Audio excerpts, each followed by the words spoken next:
పితా పుత్ర పవిత్రాత్మ నామమున ఆమెన్. క్రీస్తునాథుని యందు మిక్కిలి ప్రియ సహోదరి సహోదరులారా, ధన్య సిస్టర్ రాణి మరియా గారి యొక్క జీవిత చరిత్ర ఈ నెల 21వ తారీఖున తెలుగు 2 రాష్ట్రాలలో ఆంధ్ర తెలంగాణలలో థియేటర్లలో సినిమా రూపములో ప్రదర్శించబడబోతూ ఉంది. తనను చంపినటువంటి వ్యక్తిని క్షమించినటువంటి క్రీస్తునాథుని యొక్క గొప్ప క్షమాగుణాన్ని పొందుకున్నటువంటి ఒక పవిత్ర మూర్తి ధన్య సిస్టర్ రాణి మరియా గారు. వారి జీవితాన్ని మనందరం తెలుసుకోవాలి. వారి జీవితాన్ని మనందరము కూడా ఆదర్శంగా స్వీకరించాలి. ప్రియులారా, సమందర్ సింగ్ అనేటువంటి వ్యక్తి పేదలకు సేవ చేస్తున్నటువంటి సిస్టర్ రాణి మరియాని 1995వ సంవత్సరంలో 50కి పైగా కత్తిపోట్లతోటి పొడిచి మరీ చంపివేశాడు. కానీ ఏమైంది? మరణిస్తూ ఆ తల్లి యేసువా యేసువా యేసువా అంటూ తన ప్రాణాన్ని యేసు ప్రభు చేతుల్లో అప్పగించింది. కానీ తాను మరణించిన తరువాత తన కుటుంబ సభ్యులు తమ బిడ్డను చంపినట్టు వ్యక్తి దగ్గరికి వచ్చి అతన్ని క్షమించి చెరసాల నుంచి అతను విడుదల పొందేదారుకు కూడా సహాయము చేసి ఆ తర్వాత తన బిడ్డను చంపినట్టు ఆ వ్యక్తిని తమ ఇంటికి తీసుకొని వెళ్ళి తన కుటుంబంలో సభ్యునిగా చేర్చుకున్నారు ఆ కుటుంబ సభ్యులు. ప్రియులారా, అటువంటి గొప్ప గాథ, క్షమాపణ గాథ ఈ సినిమా రూపంలో మన మధ్యకి రాబోతుంది. ఈ నెల 21వ తారీఖున వారి యొక్క జీవితాన్ని, ధన్య సిస్టర్ రాణి మరియా గారి జీవితాన్ని కొన్ని నిమిషాల పాటు ధ్యానించటానికి ప్రయత్నం చేద్దాం. పిల్లారా, మత్తయి శుభవార్త 5వ అధ్యాయము 43వ వచనం నుండి 45వ వచనం వరకు యేసు ఈ రీతిగా బోధించను. నీ పొరుగువానిని ప్రేమింపుము, నీ శత్రువును ద్వేషింపము అని పూర్వము చెప్పబడిన దానిని మీరు వినియున్నారు కదా. నేనిప్పుడు మీతో చెప్పున్నదేమనగా, మీ శత్రువులను ప్రేమింపుడు, మిమ్ము హింసించు వారి కొరకై ప్రార్థింపుడు, అప్పుడు మీరు పరలోకమందున్న మీ తండ్రికి తగిన బిడ్డలు కాగలరు అని యేసు బోధించను. ప్రియులారా, ఎవరు ఈ ధన్య సిస్టర్ రాణి మరియా గారు అంటే, వారు 1954వ సంవత్సరంలో జనవరి 29వ తారీఖున కేరళ రాష్ట్రంలో ఉన్నట్లు ఎర్నాకుళం ప్రాంతంలో ఒక మంచి క్రైస్తవ కథోలిక వ్యవసాయధారిత కుటుంబంలో జన్మించారు. 7 పిల్లలు అయినా కానీ బలమైన దృఢమైనటువంటి కథోలిక విశ్వాసములో వారు పెంచబడ్డారు. చిన్ననాటి నుండి కూడా అపారమైన అచంచలమైన దైవభక్తి కుటుంబంలో ఉండేది. పిల్లలకు నేర్పించేవారు. అదేవిధంగా పేద అన్నా కానీ అభాగ్యులన్నా కానీ అపారమైన కరుణ, దయ చూపించేవారు. వారు చిన్న ప్రాయంలో ఉండగానే సిస్టర్ రాణి మరియా గారు తమ జీవితాన్ని దేవునికి సమర్పించుకోవాలని, ఒక మఠవాసిగా మారాలని తపనతో, దేవుని ప్రేమతో రగిలిపోయేవారు. తన యొక్క కోరిక మేరకు ప్రాథమిక ఉన్నతమైనటువంటి విద్యలు ముగిసిన తర్వాత 1971వ సంవత్సరంలో ప్రియులారా, ఫ్రాన్సిస్కన్ క్లారిస్ట్ కాంగ్రిగేషన్ సభలో చేరి ఒక సిస్టర్గా వారు తమను తాము దేవునికి సమర్పించుకున్నారు. 1974వ సంవత్సరంలో వారు వారి యొక్క చివరి మాట పట్టు చేసిన తర్వాత 1975వ సంవత్సరంలో వారు ప్రథమంగా ఉత్తరప్రదేశ్లో ఉన్నట్టు బిజ్నోర్ అనే ప్రాంతంలో సేవ చేశారు. 1992వ సంవత్సరంలో సిస్టర్ రాణి మరియా గారు ప్రియులారా, ఇండోర్లో ఉన్నటువంటి ఉదయనగర్లో దేవుని యొక్క సేవ చేయటం ప్రారంభించారు. కానీ అక్కడ పేద ప్రజలు అత్యంత దయనీయమైనటువంటి జీవితాలు జీవిస్తూ ఉంటే ఆ తల్లి వాళ్ళను చూసి తట్టుకోలేకపోయింది. మరి ముఖ్యంగా ధనవంతులు, పేరు ప్రఖ్యాతులు ఉన్నటువంటి వారు, రాజకీయంగా అధికారం ఉన్నటువంటి వారు ఈ ప్రజలను దోచుకునే విధానాన్ని చూసి ఆ తల్లి చెల్లించిపోయారు. వారి పక్షాన నిలబడ్డారు. వారి కొరకే పోరాడటం ప్రారంభించారు. చిన్న చిన్న సంఘాలుగా ఏర్పాటు చేసి వారిలో చైతన్యాన్ని నింపటానికి ప్రయత్నం చేశారు. అదేవిధంగా వారి హక్కుల కోసం పోరాడేటట్లుగా ఇదిగో సిస్టర్ రాణి మరియా గారు ప్రిలారా వాళ్ళ కొరకై పాటుపడ్డారు. ఎంతవరకు అంటే ఇదిగో మత ఛాందసవాదుల నుండి, ధనిక వర్గాల నుండి నిన్ను చంపేస్తాం, నిన్ను బ్రతకనివ్వం అని వార్నింగులు వచ్చాయి. ఇంకా ఒక అడుగు ముందుకు వేస్తే ప్రిలారా, సొంత సభ నుండి పై స్థానంలో ఉండే సిస్టర్లు ఇటువంటి పనులు చేయకమ్మా, ఎందుకు ఇది ప్రమాదంతో కూడుకుంది అన్నా కానీ ఆ తల్లి ఆ పేదల కొరకై, సిస్టర్ రాణి మరియా గారు ఆ పేదల కొరకై శ్రమించటం ఆగలేకపోయింది. ఆ పేదల యొక్క స్థితిగతులను, బాధలను చూచి ఆమె తట్టుకోలేకపోయింది. ఎన్ని శ్రమలు ఎదురైనా, ఎన్ని బాధలు ఎదురైనా కానీ ఆ తల్లి అలనాడు లూకాసు సువార్త 4వ అధ్యాయంలో క్రీస్తు ప్రభు పలికినట్టు మాటలని తన మాటలుగా చేసుకొని ఇదిగో క్రీస్తు ప్రభు చెప్పినట్లుగా, ప్రభు ఆత్మ నాపై ఉన్నది పేదలకు సువార్తను బోధించుటకై. ఎవరికి? పేదలకు సువార్తను బోధించుటకై ఆయన నన్ను అభిషేకించను, చెరలోనున్నటువంటి వారికి విడుదలను, గ్రుడ్డి వారికి చూపును కలిగించుటకును, పీడితులకు విమోచన కలుగజేయుటకును, ప్రభుహితమైన సంవత్సరమును ప్రకటించుటకును ఆయన నన్ను అభిషేకించను, నన్ను పంపెను అని క్రీస్తు ప్రభు పలికిన మాటలని తన మాటలుగా సిస్టర్ రాణి మరియా గారు స్వీకరించటం జరిగింది. ఎంతగానో సేవ చేసింది. ముఖ్యంగా ఆ పేద ప్రజల పక్షాన ఒక రక్షకురాలిగా, వారి యొక్క పక్షాన పోరాడేటువంటి ఒక యోధురాలిగా ఆ తల్లి సేవ చేయటం జరిగింది. ముఖ్యంగా చదువుకున్నటువంటి పిల్లలకి, చదువురానటువంటి పిల్లలని చదువుకునేటట్లుగా చేసింది. చైతన్యం లేనటువంటి వాళ్ళ చైతన్యాన్ని నింపింది. పేదలు ఆర్థికంగా బలపడేట్లుగా చేసింది. నిజమైన దేవుని తెలుసుకునేటట్లుగా చేసింది. ఇదంతా కూడా ప్రియులారా వ్యతిరేకులకి, శత్రువులకి గిట్టలేదు, నచ్చలేదు.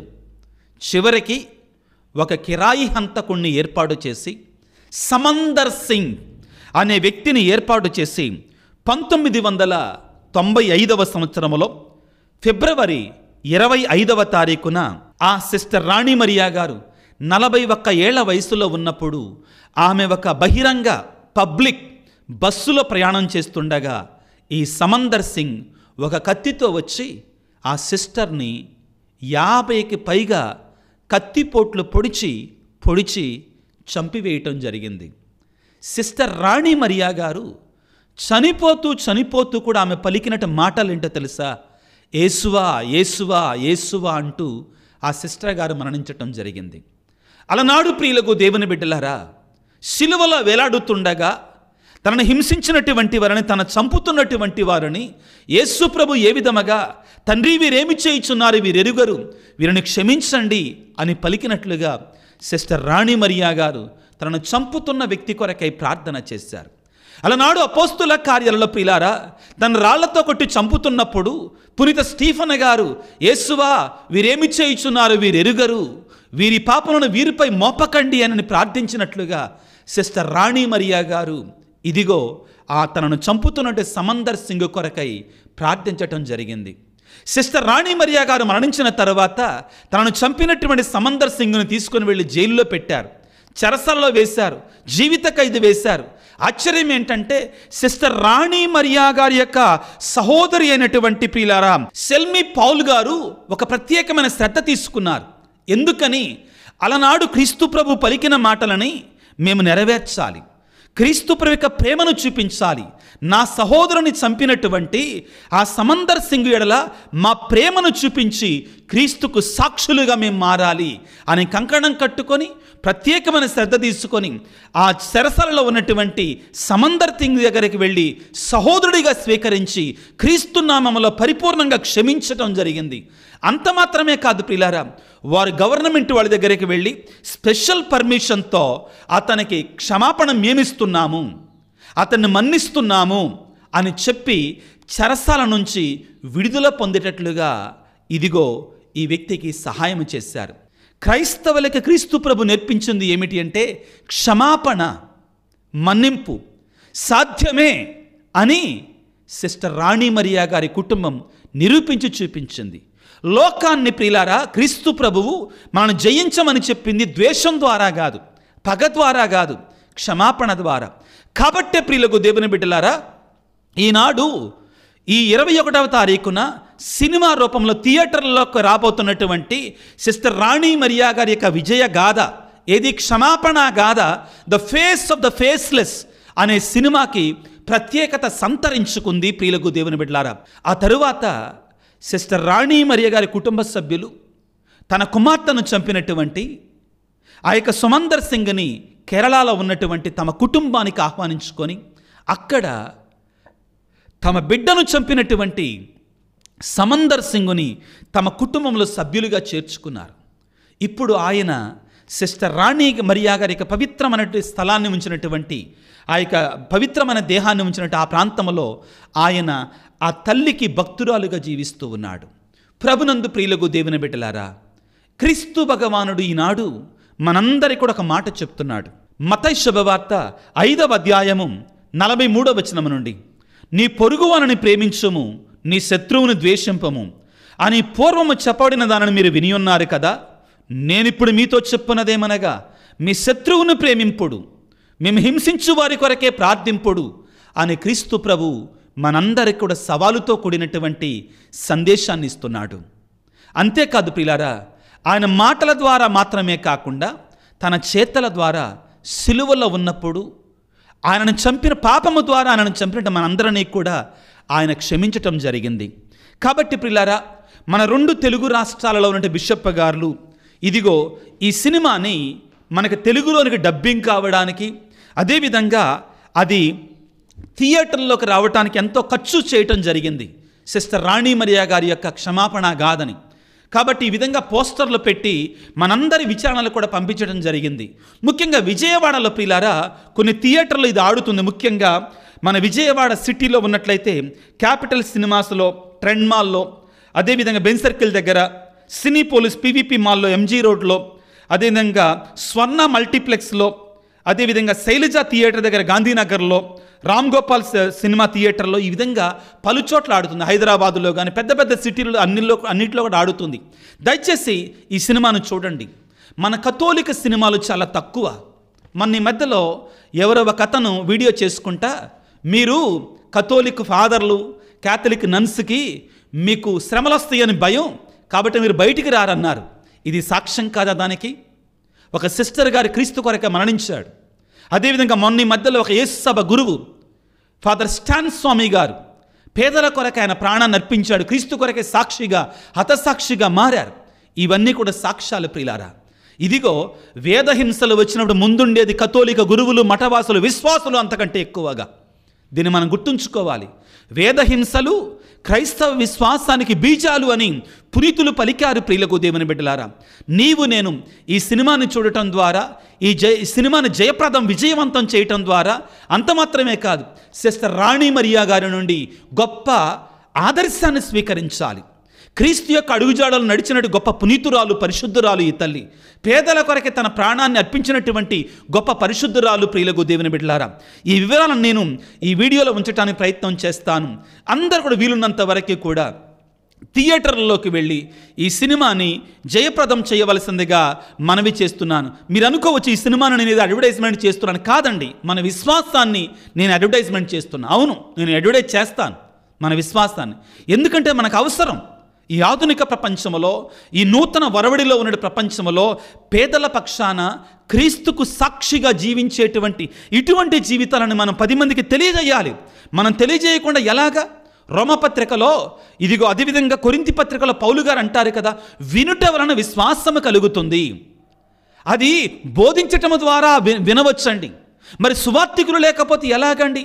నీవు నేను అందరం కూడా సువార్థికులుగా మారాలి. ఈ సమాచారాన్ని 10 మందికి అందేటట్లుగా చూడటానికి ప్రయత్నం చేయండి. ప్రియులకు దేవుని బిడ్డలారా, ప్రభువుని వేడుకుందాం. ఆ క్రీస్తు యొక్క ప్రేమని, ఆ క్రీస్తు యొక్క క్షమాపణని సిస్టర్ రాణి మరియ గారి జీవితం ద్వారా ఏ విధంగా అక్కడ ఉన్న పేద ప్రజలకి, అంతేకాదు తనను చంపినటువంటి వారి కూడా చూపించారో, అదేవిధంగా మనం కూడా మన కుటుంబాలలో ఒకరినొకరు క్షమించుకుంటూ, మన ఇరుగు పొరుగు వారిని ఒకరినొకరు క్షమించుకుంటూ, మనకు ద్రోహం చేసినటువంటి వారిని క్షమించుకుంటూ ఆ క్రీస్తు ప్రేమని 10 మందికి చాటి చెప్పి ఆ స్వర్గరాజ్యములో రాణి మరియా గారి వలె మనము కూడా పొందుకోవటానికి ప్రయత్నం చేద్దాం. ఆ దేవాతి దేవుని ప్రార్థన చేసుకుందాం. సిస్టర్ రాణి మరియా గారి మధ్యస్థ ప్రార్థన ద్వారా మనందరం దీవించమని వేడుకుందాం. తలలు వంచి ప్రార్థన చేసుకుందాం.